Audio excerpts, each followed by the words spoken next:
Welcome back to CyberAce's Module 1 operating systems, specifically Windows. This is Session 6, Credential Storage, Rights, and Policies. I'm your presenter, Tim Medine. This is the first module, Introduction to Operating Systems. There are two other modules, Networking and System Administration. All of these modules and tutorials are available at cyberaces.org. This is our sixth session for Windows, our policies and credential storage. Credentials are stored in the SAM, the Security Accounts Manager. It is a part of the registry. So if you take a look at the registry, you'll see HKey local machine SAM. This has the usernames and the password hashes. Now, this is a location that you as a user, even if you're an administrator user, are not allowed to access. You have to have even more elevated permissions to access this portion. So these are stored as password hashes, which means the password itself is not stored here. We're going to have our password. We have a one-way function that turns it into a hash, meaning if I give you the hash, there's no way to reverse that into the original password. That said, we can still guess the password using a brute force attack, meaning we go forward a large number of times. So if I was able to get the password hash, I could guess a password, perform my own hashing, and then compare to see if my generated hash matches the existing hash. If it does not, I guess once again, then hash, then compare. Guess, hash, compare. Guess, hash, compare. And do this over and over again. Once my hash matches the target hash, I know that, hey, this is the original password. And that's how I can brute force this. So it is not something that's reversible. I'm just going to go forward many, many, many times. So as we mentioned, the SAM is part of the registry. It's a registry file. It is located on the drive at C Windows System 32 config. The passwords are stored in two formats. There is LM and NTLM, or NT for short. So the LM, or LAN-man, it is not a secure password storage mechanism. What we do with the LM format is it actually takes our password, by the way, a maximum of 14-character password. It converts it to uppercase, so it loses all of the benefit of having a differing case, and then it splits it into two 7-character chunks.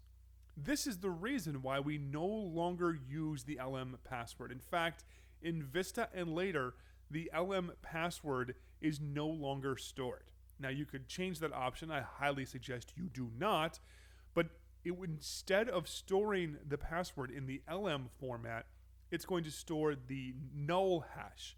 So an LM of a null password. That doesn't mean you can log in with a null password. It just means Windows says, yep, sorry, we're not going to store this. The NT format does use the proper case of the full password. So it is a much better storage mechanism. There are still some weaknesses though. Now, how can we crack passwords? As we mentioned, if we're going to attack password hashes, what we need to do is get the hash and then crack.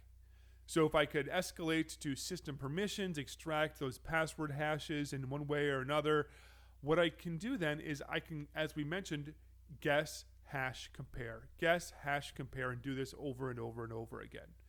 There are tools we can use to extract these password hashes. We've got fgdump, pwdump, metasploit. We can actually request a backup and extract the files with a backup. To perform the actual cracking, we're going to use John the Ripper or Hashcat. Those are the two dominant tools these days. In fact, Hashcat, because of its speed and support for GPUs, is probably the most commonly used these days. What it's going to do is we're going to give it a large list of passwords. It's going to hash those and compare it against our target hash or target hashes, and then let us know when we've successfully matched and we've cracked that password.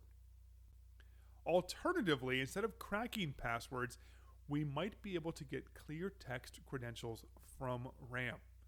So the tool Mimikatz was originally released by Benjamin Delpy in 2012. And it would go through RAM, find this password, decode it, and then give it to us. Since then, Windows has added protections into Windows 10 and later operating systems to mitigate this issue and prevent this from happening. But it is still a tremendously powerful technique for attackers. A couple of quick questions here. Which two hash formats does the SAM store passwords in? Answer 1, Landman and NTLM. 2, Whirlpool and CRC32. 3, MD5 and SHA-1. And 4, DES and MD4. Question 2. You have confirmed Landman is in use on your computer system. How can you prevent Landman hashes from being stored without disabling Landman on your system? Question 1. Change your password to be longer than 14 characters. Configure automatic updates to stall optional updates. Landman must be allowed on all Windows systems. And 4. Install the latest service pack. Time for the answers. Question 1. Which two hash formats does the SAM store? It is going to be Landman, or LM as we call it, or the NTLM, also referred to as NT. It is stored in the SAM and it's encrypted with the sys key. 2, Landman is in use on our system. How can we prevent Landman hashes from being stored without disabling? Remember, we talked about the Landman format. It can only store a 14-character password. So if we created a password longer than 15 characters, we are unable to store in Landman format. So even though we haven't had a supported version of Windows in quite some time that supported Landman, you're going to see a lot of recommendation for administrator passwords to be 15 characters or longer. This is the reason why, is because Landman, if we have a password longer than 14 characters, we cannot store it in the Landman format. Let's talk now about user rights and security policies. So these are sort of OS permissions, sort of similar to what we had with file permissions. We've got sort of 3 groups here. We've got the audit policy, we've got the user rights, and the security options. So we're going to walk through each one of those. To configure this, we can configure this with the local security policy, MMC, that console snap-in. We can run this directly by typing secpol.msc. Now, if you're in a Windows domain, you can enforce these options from the domain itself and force the member servers and member systems to comply with this policy. Of course, you probably don't have a domain at your home, so we're going to just take a look at the local security policy. So let's take a look first at the audit policy. The audit policy controls logging. The logs are stored are viewable with the event viewer. And we've got a lot of options to enable and disable logging. Here's an example of our audit policy. We're looking at default audit policy. Windows, by default, is not going to store failed logins or even successful logins. We can see off to the left, everything is defaulted to no auditing. Of course, from a security perspective, we like to keep the bad guys out, but we'd also like to track their attempts to get in. So, of course, this is not the ideal setting. Now, for most end users, this is, while it would be good from a security perspective, realistically, this would just be kind of a waste of CPU for the large majority of end users who aren't part of a domain. So, I will concede here a little bit.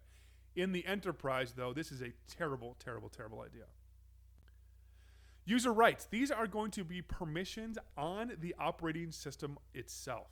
These are going to be given by the group or the user. So I could specify the users that are allowed to change the system time or do backups or debug. There are a number of these permissions that even administrators don't need. So for example, the debugging permission, the vast majority of users don't need to debug applications. So we could maybe disable this. Security policy. This is going to be the policy related to our security. Well, obviously, right? So for example, we saw net accounts in the previous session.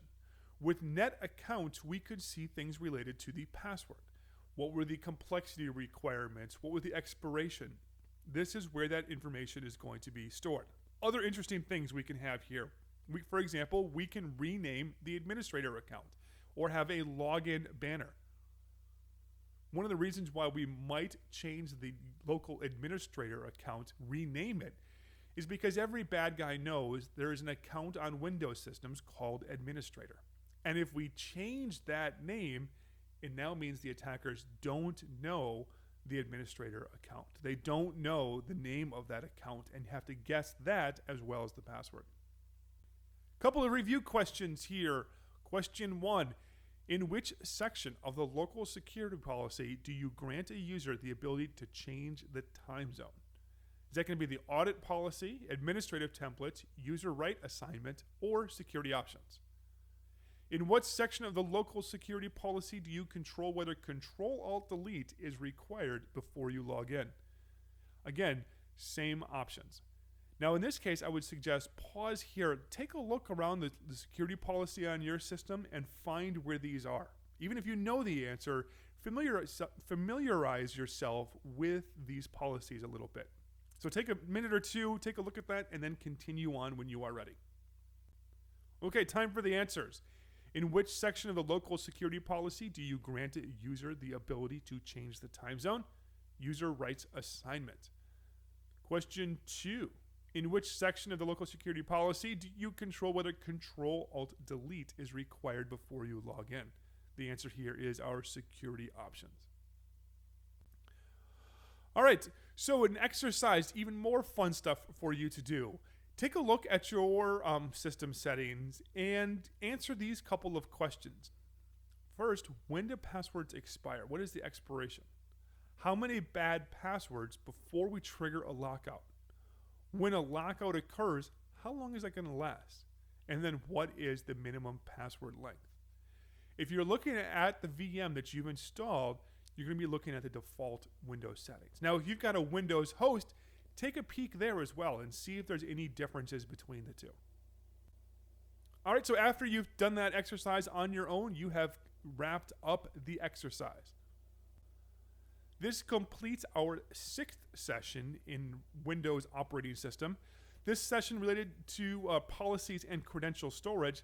Next time, we're going to talk about the registry.